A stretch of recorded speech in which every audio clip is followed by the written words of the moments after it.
People don't know that I'm a very strong single mom. My mom was a homemaker, and I was scared to tell her that I saw my period because my two elder brothers are boys and I like to play around. Even when I wear two pad, it goes through the two pads and it used to stain the desk that I used to sit on. From a high school girl hiding her menstrual period in shame, to a social entrepreneur changing how thousands of Ethiopian girls experience menstruation. this is Hanan's story of turning personal pain into purpose. On the AGI Podcast. Some people would say the money is good here. What do you say to that? The money could be good, but for me, it doesn't outweigh what I feel inside. When I make a product that's so meaningful, it can help a girl to stay in school like for 2 years. When I make a design, it could be one time, oh wow, you wear it once and it's gone. Is the problem only in the countrysides? My first experience to the Sewolo in Kombolcha, and those were affected areas. I felt like I gave them some kind of gold. They were holding the pad like this and saying, are you sure I'm not going to travel my mom like for 2 years? Tell me about those journeys that people could draw some kind of lesson from. Less than a year ago, I was in prison, did the questioning, and I did not realize that I had to spend 3 nights there. I was experiencing a period while I was in prison. A pad manufacturer not having the access for that, not having the access to use the bathroom. I would say it was really torturing. What is something that people don't know about you?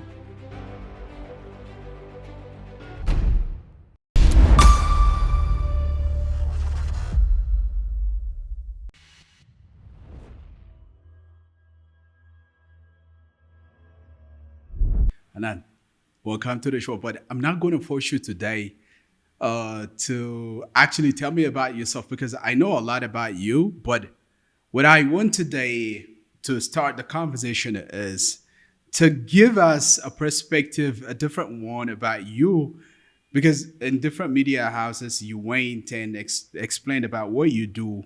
People have a perspective, an idea. I saw you in big media houses like EBS and other places.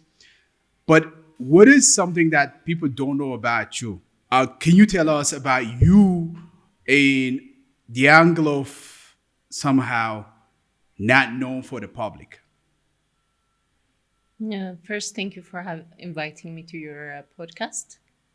I would say people don't know that I'm a very strong single mom, All right. raising a beautiful daughter. Okay. And I've went through many challenges in life, starting from high school. And I used all those challenges as a lesson.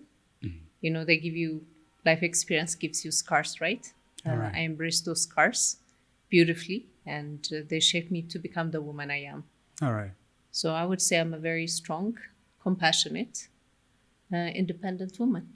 Okay. Do we call you a social entrepreneur, a fashion designer, a former flight attendant? Which one is convenient for you?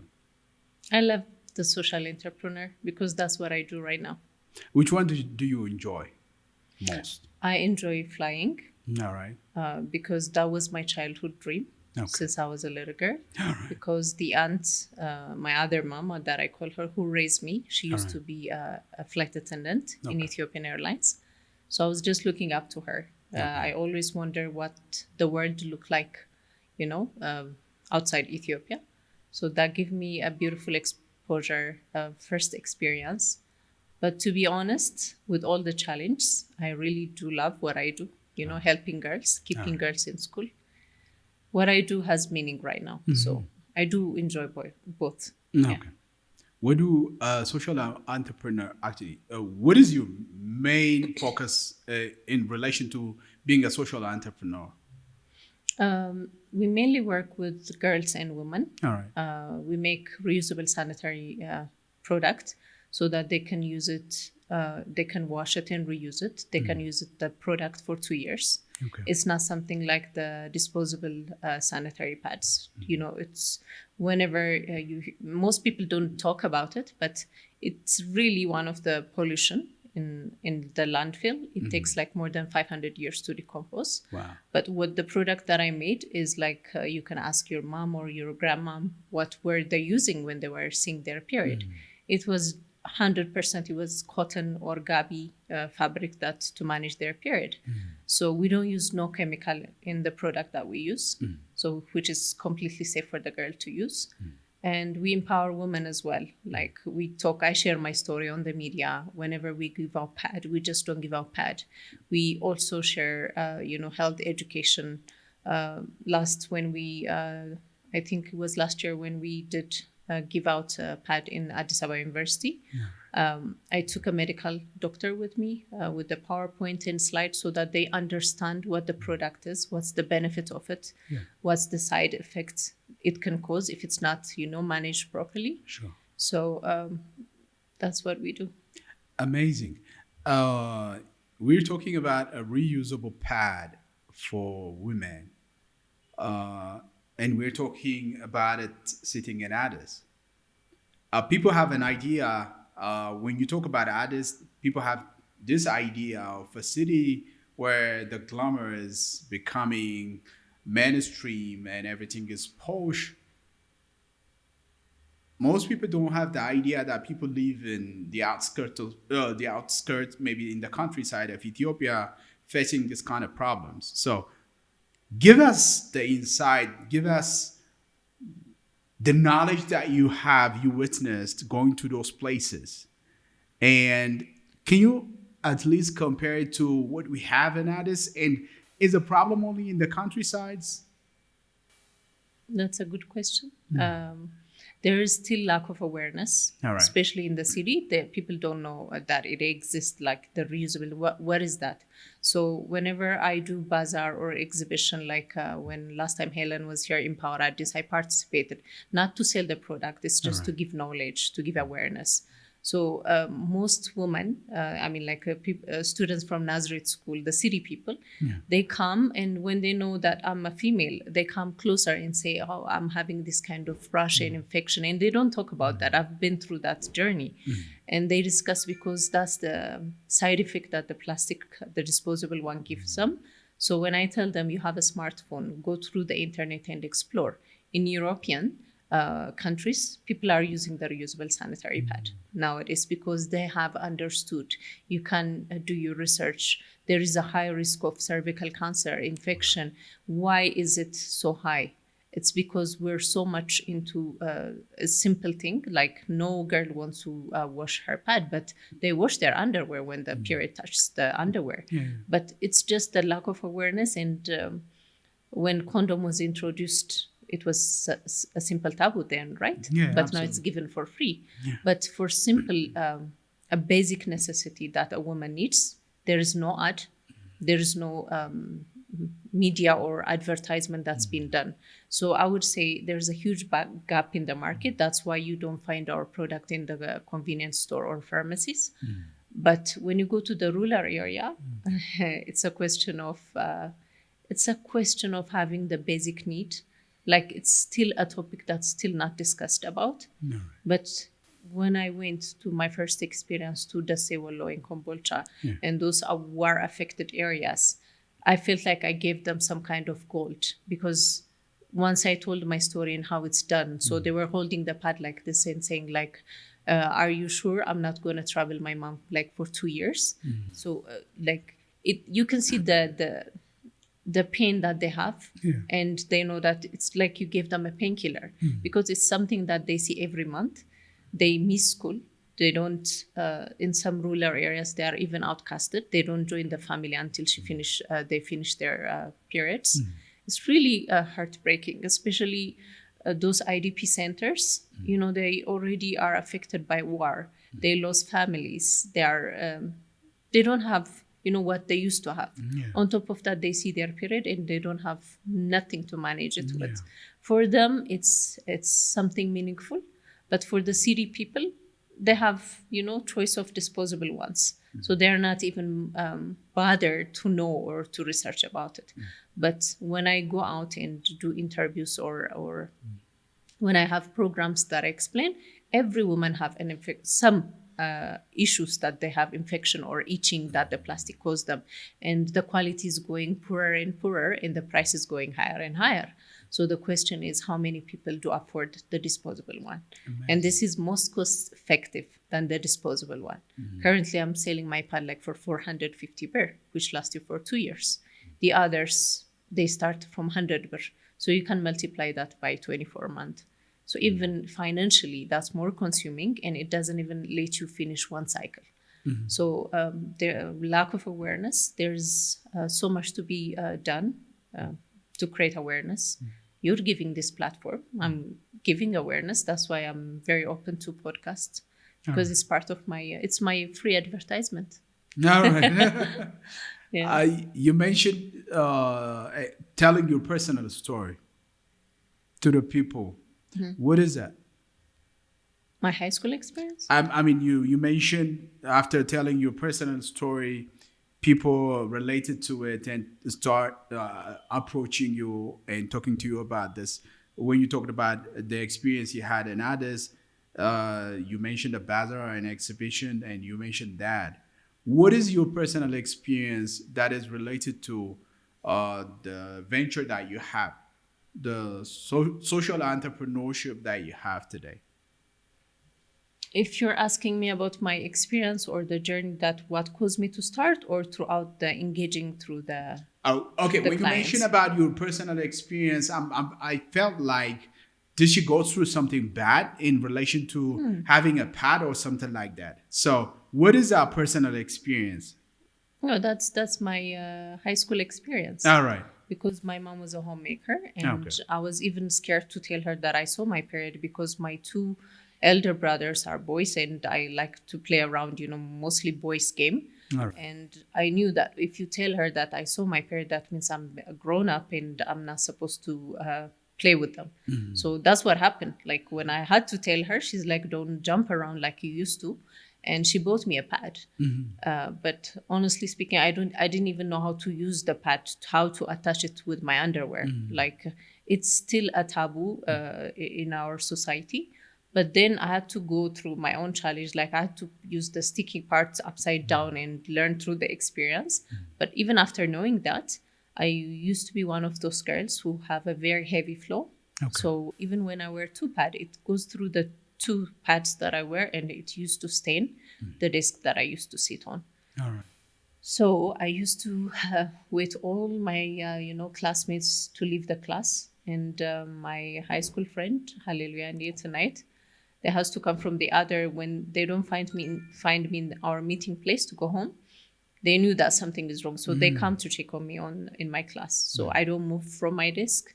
I wait for them, and I ask them always, like, can you just check my clothes, please? So obviously when I said, because I know I'm already soaked. So they give me their sweater. I go home. I make excuse not to come back again. I miss school like a week or 2 weeks.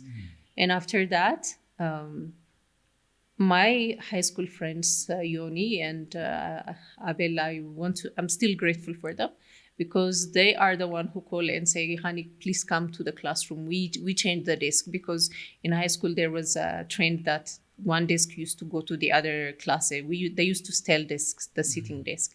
So they say, we changed the desk, so you can come back. So the trauma, because of even to walk back home, it used to look like, it used to make me feel like I'm walking, miles to reach home, because home was my safest place where I can hide, the shame and humiliation. And even during exam, I had to cut off exam because the pain that I used to endure when I had my period was severe. And for me to go to the restroom, so when I stand up, all the classmates sees that. And I know they used to laugh. I've experienced that. And I would say I haven't really focused on my study during high school. But luckily, I was able to join, Addis Ababa Commercial College. I still can't believe. I mean, it's something factual, but I still can't believe someone from others can have that kind of difficulty coping up with a problem. It's not even a problem, that is a natural thing that every woman is facing. So do you still believe that people have it? People have the problem? I mean, from my perspective, I wouldn't know anything that has to do with what you're telling me about, using a pad, a period coming, and suffering, and the frequency that you'd say you would suffer. That is news. Yeah, because it's maybe, even if you remember in elementary or high school when we were taught about period in a biology class, like everybody used to be ashamed and they want that subject to go off, because it's felt like it's a topic that's it's to avoid or a taboo. I don't know why, and I'm sure it still exists. That's why currently, even as I'm working with the Ministry of Health and Ministry of Education as well, like how it should be incorporated as part of the curriculum, that it should be given more awareness than back in the days than what we've experienced. There is still a gap, but I would say better in maybe 20% more, because there are still high schools that calls me and ask me for a pad because they don't have that. And some of the high school teachers, they take out from their pocket, to help out the girls when they see their periods. But period doesn't only come as part of it, because when I say I used to have, cramps, severe cramps, that really disturbs, your even emotional, your hormone. So it comes with safe space. Okay. There should be, we're also working with in the WASH sector that some of the NGOs are installing a safe space that's separate from where a girl can, when she have her period, she can lay down. It's a space that there's also a wash facility that she can, change her pad. And there's, when pad is provided, it comes with a safe space, not only ladies' room and boys' room only, but it needs a lot of work, and most of our government schools do not have access for that. We have a long way to go, but as an individual, as a social entrepreneur, I'm doing my best, to make a difference. Yeah. Amazing. Some people would say the transition from being a designer to becoming a social entrepreneur, some people would say the money is good here. What do you say to that? The money could be good, but for me, mental satisfaction is something that I cannot, it doesn't outweigh what I feel inside. When I make a product that's so meaningful, and it can help a girl to stay in school like for 2 years. When I make a design, it could be one time, oh, wow, you wear it once and it's gone. So people want more and more and more. So for me, fashion right now is a luxury, because I would say basic necessities come. So for me, I'm trying to help a girl to be more confident to go to school. That gives me, satisfaction. It has meaning for me, because I look back, I had a self-reflection during COVID. Like I once made the pad and given out to Gambella students with worldly vision. Right. And after that, I joined the modest fashion wear. Even the design that I started back in the days was different. Like I tried to incorporate Ethiopian embroidery with the abaya clothing. Yeah. It was something different, exciting. And after COVID, we all have time to reflect. And I say, which one gave me more satisfaction? The Gambella one won. So for me, this one. It's not all about money, it's about having a peace of mind and loving what you do. Okay. You're saying you love what you do? I mean, even if you meet people suffering from the area that you are trying to impact, you love what you do? I do. Mm-hmm. Because you see a smile on the girl's face. People who buy abaya or clothes, they have money. Yeah. I help those who doesn't have money. Okay. Even those who have money, I would ask them, to help a girl. When you go outside of your workspace until you reach home, I'm sure you will find a mother selling vegetable by the side of the street. Have you ever wondered how much profit she makes out of selling vegetable throughout the day? And you might have a guess, but when she have a daughter, for her to provide the meal, and top of that, like managing period is a big expense for a mother. So for me, I think it's my nature, and I am a very compassionate person. I did so many, like personal development. I think it's my personality to put myself in the other's shoes, and I would feel others people pain. I have felt the pain, but how about those who don't even notice when we go out and come back? Who would think for them? Okay, amazing. What is a life for someone who experienced international travel, went to these places where everything is luxurious, had access to the best foods in the world maybe, maybe not, I don't know, and come back to Ethiopia and go to the countryside, meet people very desperate to have your product, so that it can cover them for 2 years, and they don't want to think, maybe they don't want to think about buying a pad for 2 years. How do you actually harmonize the two things? You know what? Life luxury, it was given by the airline. All right. If you ask me as an individual, would you travel every month to a different part of the world, stay in a 5-star hotel? No. It was a privilege given by the airline, which I'm grateful for. But in reality, when you come back in the ground, I'm facing reality. There is a reality that girls are still suffering, and more than 70% of Ethiopian women do not have access for sanitary product. And to stand in between and say, what can I do to contribute? It's related to fashion. I know how to sew. I know how to make a pattern, to make a product that's so meaningful. For me, that was one part of my life. I still, you go back in memory and you enjoy it. I share it with my daughter as well. But she really understands the cause, what I do. So you get used to it. And especially, like I said, when you love what you do, you take every challenge, you accept what it comes with it, and you enjoy the journey, you enjoy the ride. All right. When I think of the extent of the problem that you're trying to conquer, I think it's massive. I mean, we're talking about a country like Ethiopia. We have the majority of our people in the countryside not having access to different things. It could be because of economic reasons, infrastructure, and other things. But what you're addressing actually right now is minuscule compared to what the demand is. How do you feel about that?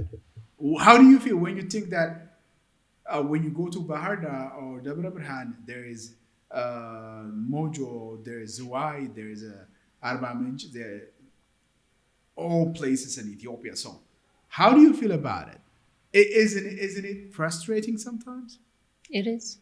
It is because, let me share my first experience. All right. We collected about 2,000 pets. All right. When we reached to the refugee camp, they were like tens of thousands.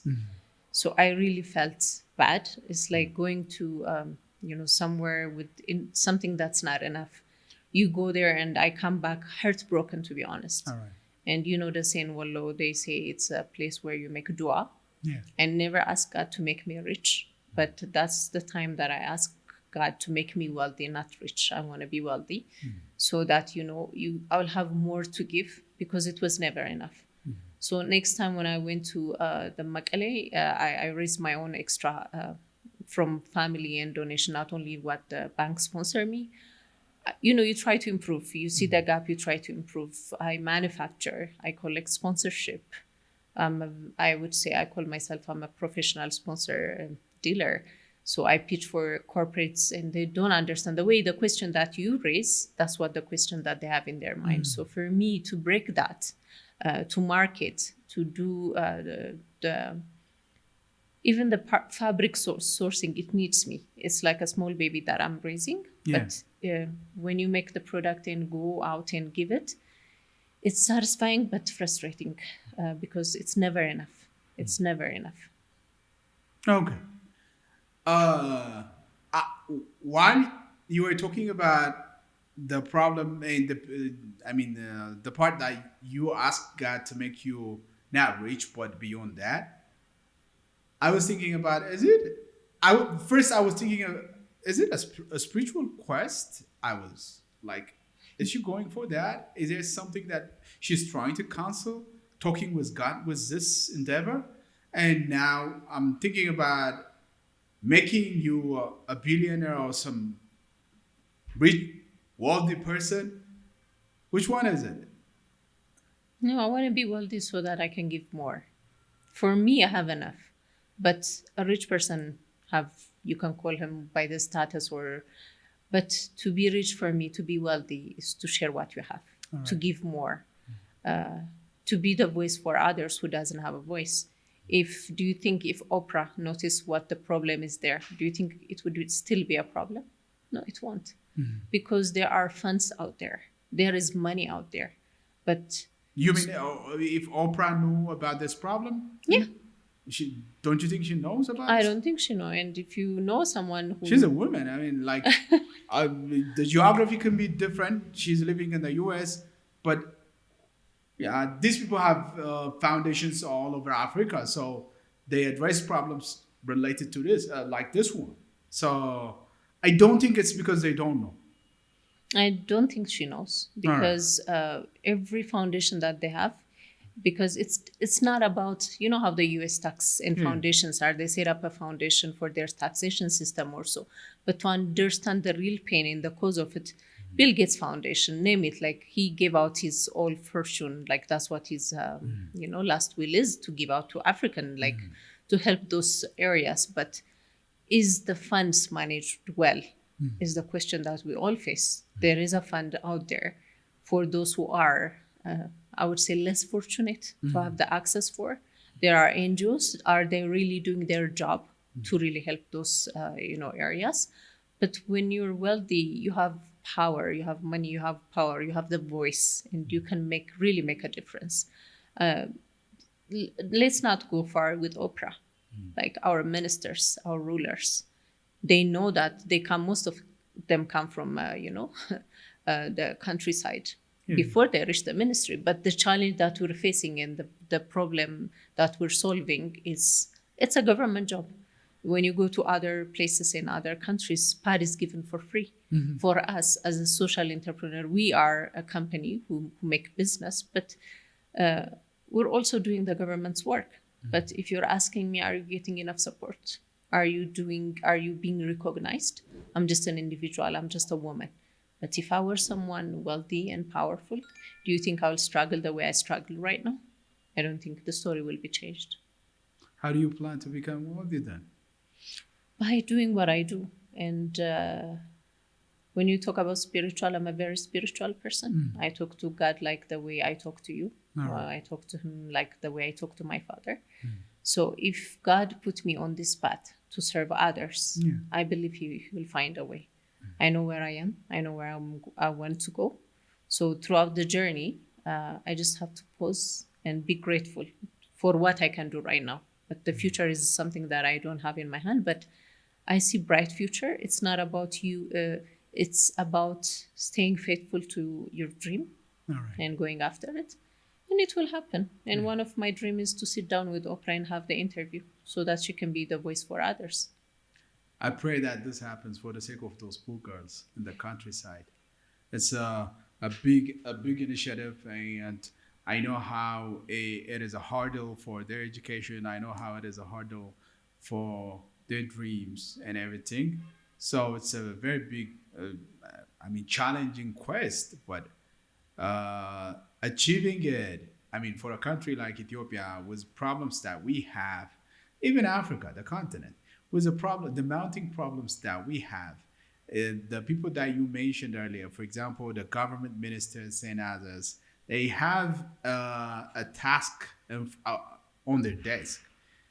So this kind of problem, if you don't face it, if you don't have a personal attachment to the problem, I don't think people realize that it's really a problem, because it can be addressed with, $1. It can be addressed with $2 or $3. It can solve a problem for many people.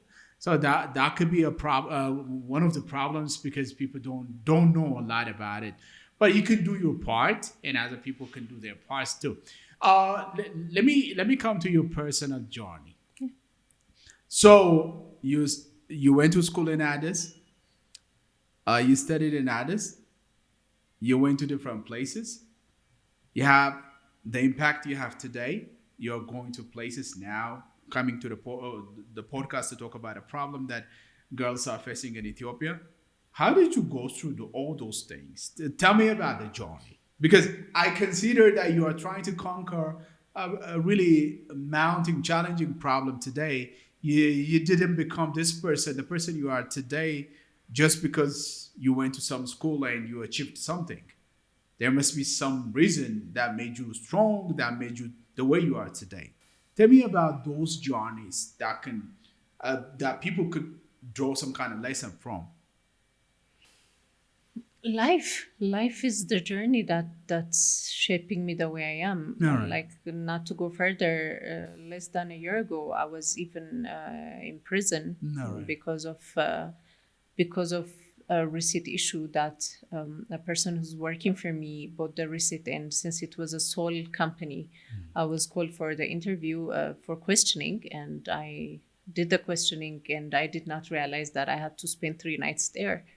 So that also gave me a different perspective in life, because one of the worst place for me to be is in prison. I mean, for a person to lose their freedom, it's something that everyone is scared of, right? Yeah. So for me, to leave my daughter behind, my mom is my anchor, and I did not want anybody to know, but I was just prepared. I think God prepares you for things that's about to come. All right. Somehow I was content. What's about to come, I'm not sure. I didn't even know where they're taking us when they take us with the minibus. The way that they treat you before you go in, not even allowed to have a scarf. And when you question, it's just the rule, and it starts then. But when you go inside the prisons and see the life and share the experience of the woman there, it just completely made me a different person. It made me more humble and to be more grateful. I'm a very grateful person, but for them, because their family could not afford to come and see them. Most of them haven't seen their families for many, I would say many months. And I was sleeping right next to a 6-month baby. And I was awake most of the night and looking at the baby and saying, The baby was there with, of course, with her mom. yeah, you know this thing called Shasha.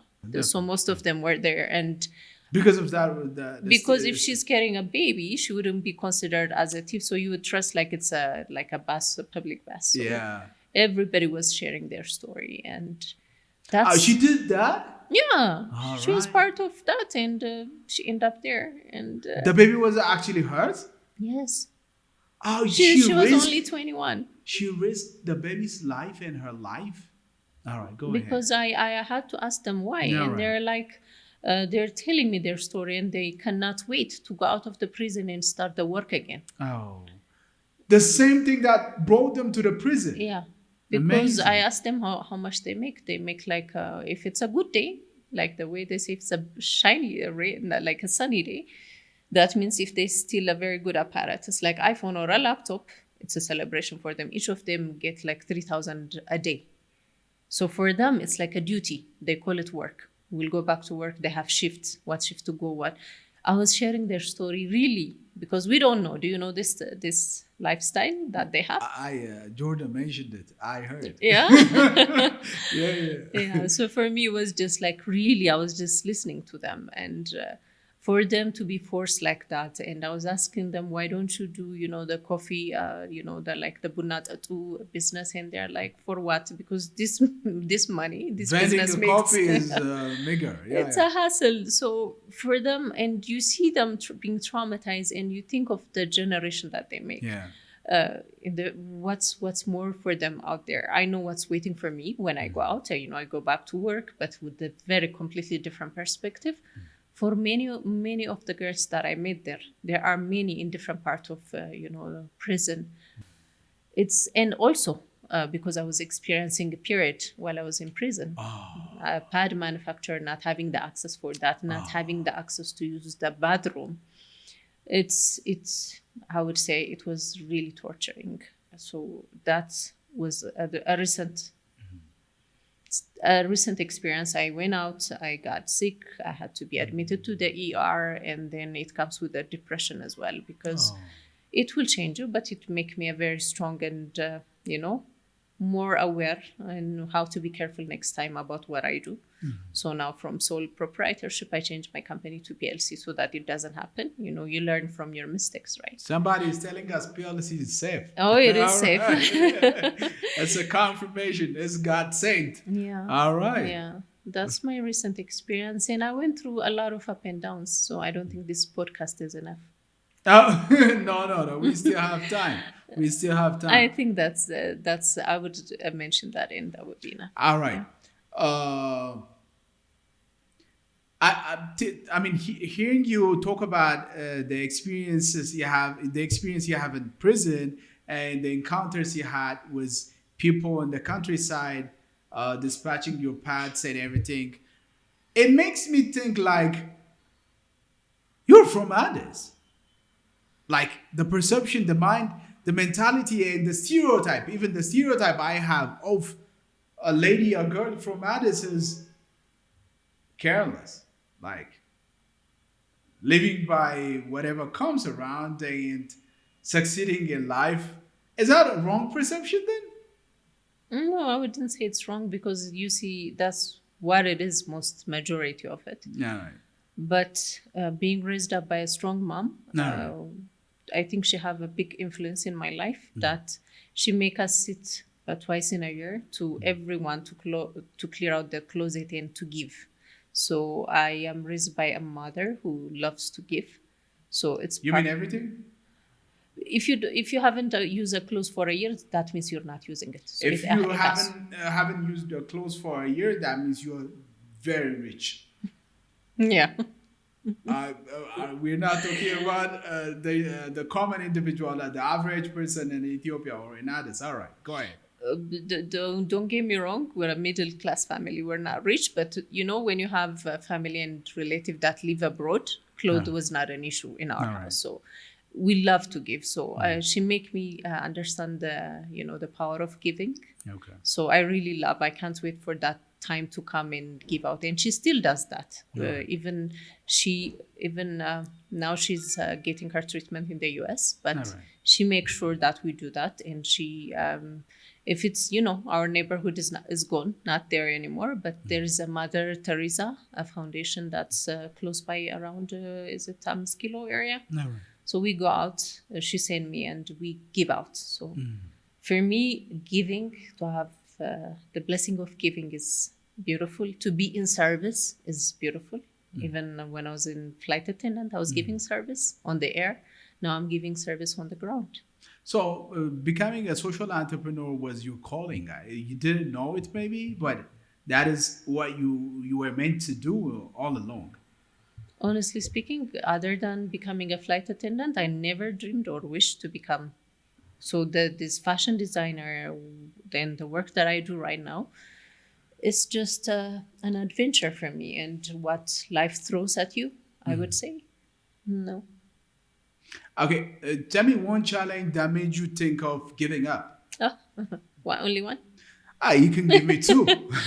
Oh, there are many, because when I knew that the problem, and I start making the product, right? And when you try to become legal to have the certification that they ask for, like the NGOs ask for, the criteria in the bureaucracy that you have, it's really, really discouraging. There were moments that I had to park my car and cry out, and why am I even into it?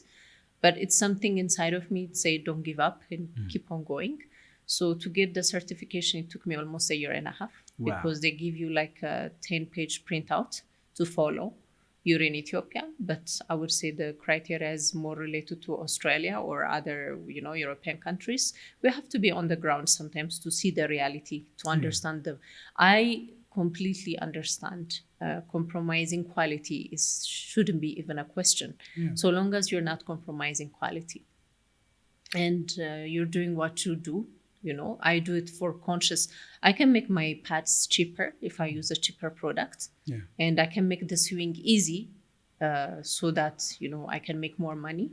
But even the design that I make my own pad, it has to be stitched many times with the industrial sewing machine, because when the rural area, when they have to wash it and do like this, it has to sustain those kind of many washes. I'm very careful about the product that I make. I don't compromise it. But when they come and ask you, do you have extra room for employees to sleep in? Do you have a shower area? Do you have this and that? It's just, mind blogging. But if a government give me a working space and, for me to have those access and facilities and to be questioned for it, yes.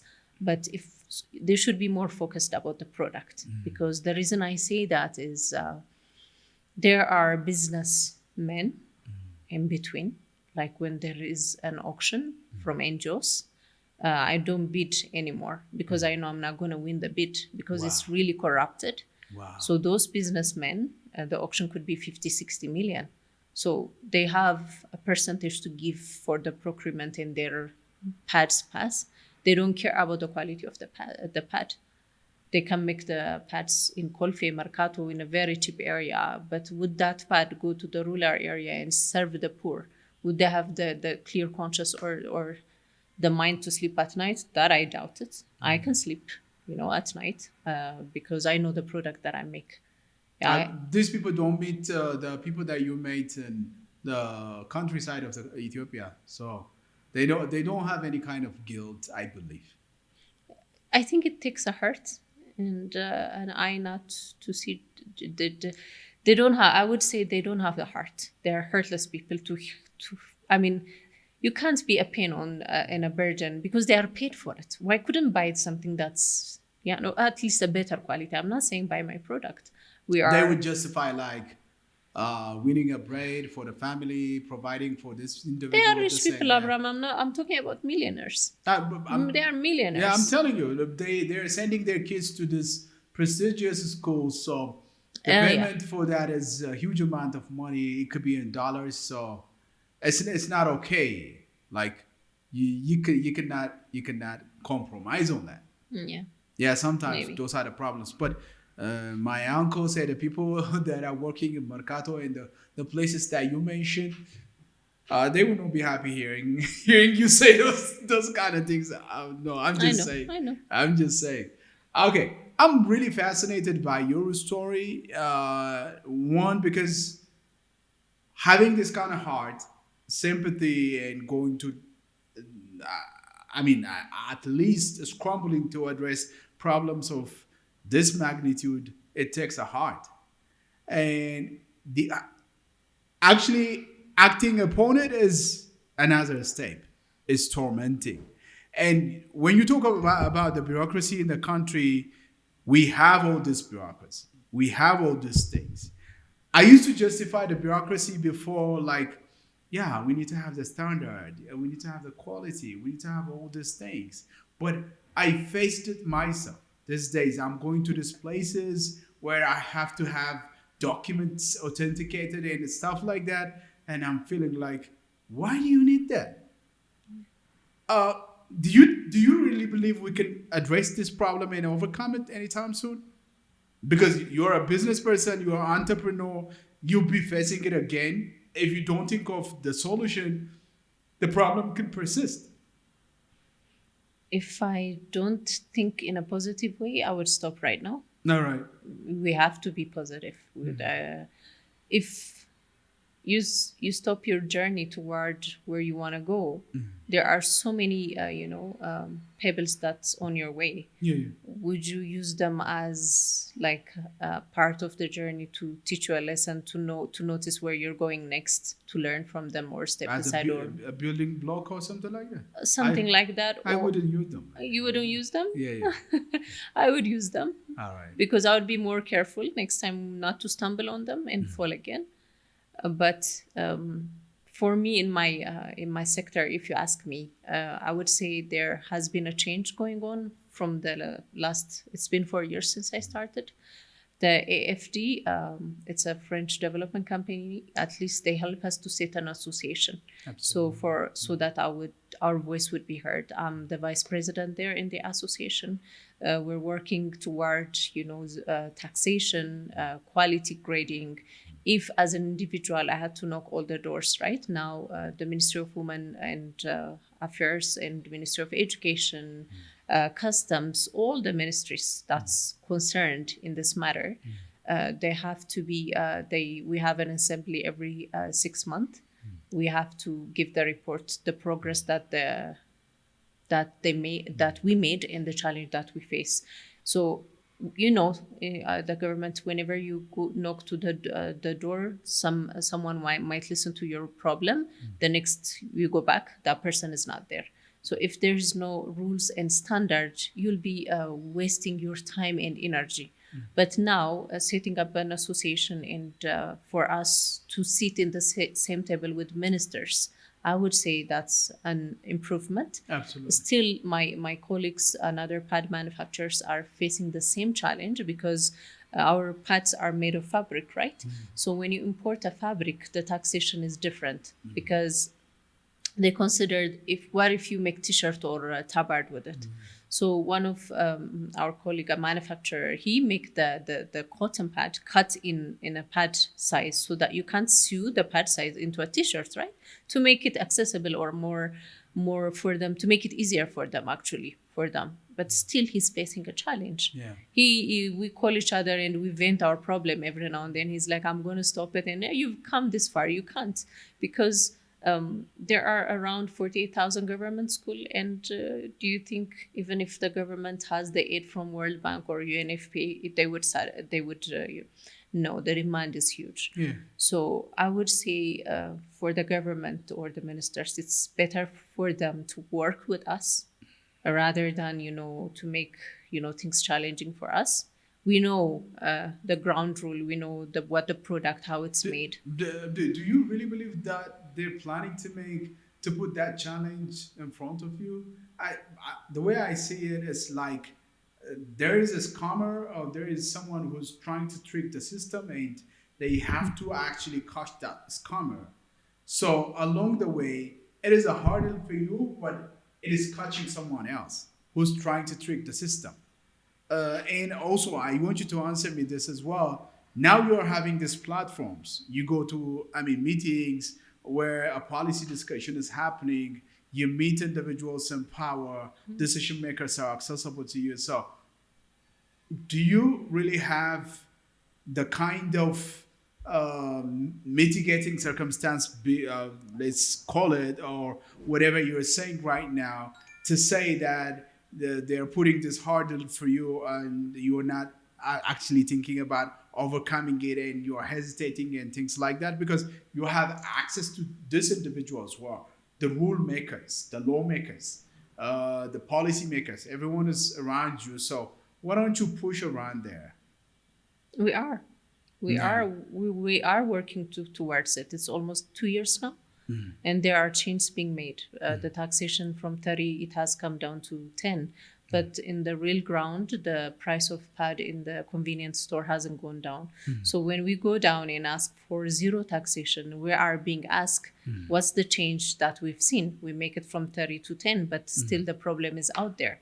So as a social entrepreneur or an individual, we do not have answer for that because the market is managed by the dalalas or the the businessmen out there. So that's something that's out of our control. But as a reusable pad manufacturers, we're working towards our taxation, the excise tax, all the customs and regulation that we face.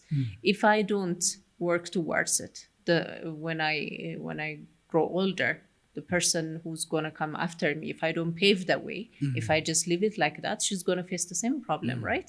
But I've come this far. Me and my colleagues have come to other manufacturers, and we vent with each other. We talk about it, and we come back with full force because our driving factor is those girls. It's not politics. It's not money. You have to know your purpose. I understand my purpose, so I believe others do as well. So when you don't give up, you have to raise your voice over and over and over. They have to be tired of seeing our face. They have to be exhausted and then finally say, okay, let's go. And I'm sure we're going to achieve that because I'm not going to stop. By tiring these people. Yeah. All right. Okay.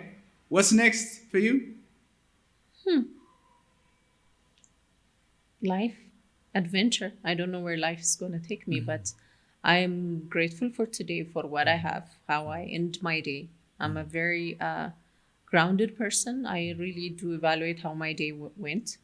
So what's to come tomorrow, it's an adventure. I'm excited. I don't because as a cabin crew, you know which country to go, you don't know what's going to happen, right? It's a different version that I'm facing. I have, if you're asking me about my dream or how I want to see, I want to have a big manufacturing setup so that I can hire more women with a very nice incentive and salary, because I really feel bad. What I'm paying them is not enough because of the inflation, and I know that's not enough. And those workers who have worked with me, when they have kids, they have to stop. And with their salary and basic life, you can understand when she stays at home, at least it's not much, but at least she gets to buy oil to her home and go back. And, you know, when she goes to work, she keeps herself. But when a woman is sitting in the house, and I'm not saying raising kids it's a huge commitment, but if they can have their kids next to them, if I have a manufacturing place that they have a daycare center that they can go breastfeed their child and come back, that I don't want them to have a place that they go work as a burden, but it's another home for them to come. And I make each and every one of my staff that they understand what they do. If they mess up the patch, I make them feel guilty that they're embarrassing another girl in the rural country. So a woman is we're nurturing, we're very compassionate, I would say. So I see a big, I love green areas, like plants where they come and not feel exhausted and also feel motivated to come and work and go back, and that their work matters. I could be the voice, but they're the one making the products. Amazing. I would be remiss if I don't ask you this question, because I never had someone with the experience of attending a flight or being a cabin crew.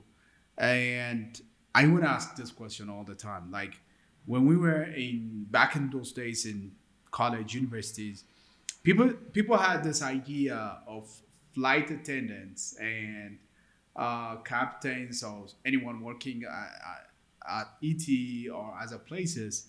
It was hyped. Like girls, I knew that girls with a dream of becoming a flight attendant so that they can see places in different part of the world. Is it as it is hyped, or is it like that? I mean, isn't that nice to go even on a weekend, to go to some park and see new stuff? But you are flying on an airplane, going to another country, experiencing different cultures, meeting new people. And you come back, and the next day is like you're in Europe, next you're in Asia, you're in London. Even we plan to buy our groceries and our cosmetics. It's just like you have a world catalog book. But yeah. But the work is not easy. If you right. don't love what you do, like I say, Okay. I always loved serving people. Even if you come to my home or my sister's family friends come home, and when they know if Hanan is at home, they know they are being taken care of. All right. So giving service, like treating people, it's my nature. So when I work, I give it my 100%. I don't lag at my work, because those customers, passengers, they paid for it. I'm there to serve them, be it with a plastic smile or not. All right. To serve them what they paid for. It could be a plastic smile. It's called plastic smile because, like you said, it's hype. They want to travel, but most of them are not mentally ready of the stress, even during takeoff and landing, and the rush that you have to manage through time. It makes you so organized. It makes you so vigilant of your surrounding. Like attending, having eye contact. What's their need is to deliver with a smile. It will really prepare you for life, because, and also cleaning toilet. That's what you do as well on the air. It's our job. It's not, fancy, but you have your gloves. It's not only the uniform and stuff. I accept all, clearing their table. They might have, their puke and give you as a gift, like with their pouch. It's my duty to take, because you have to understand what service is.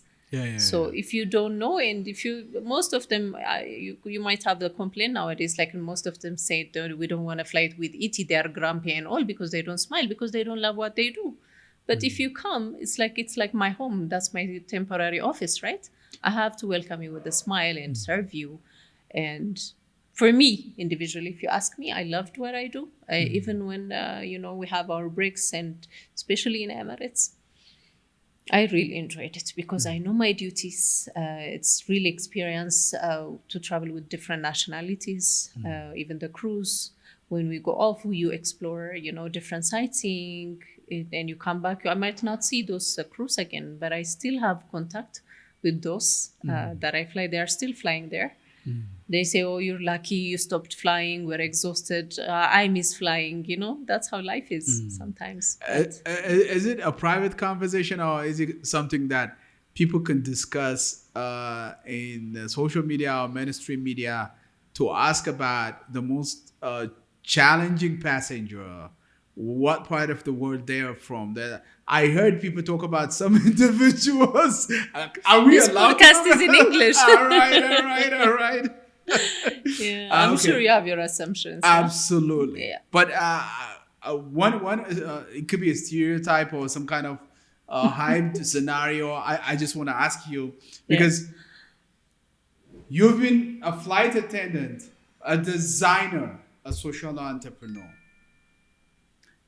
The two professions, being a flight attendant and a designer, is somehow what people aspire to become.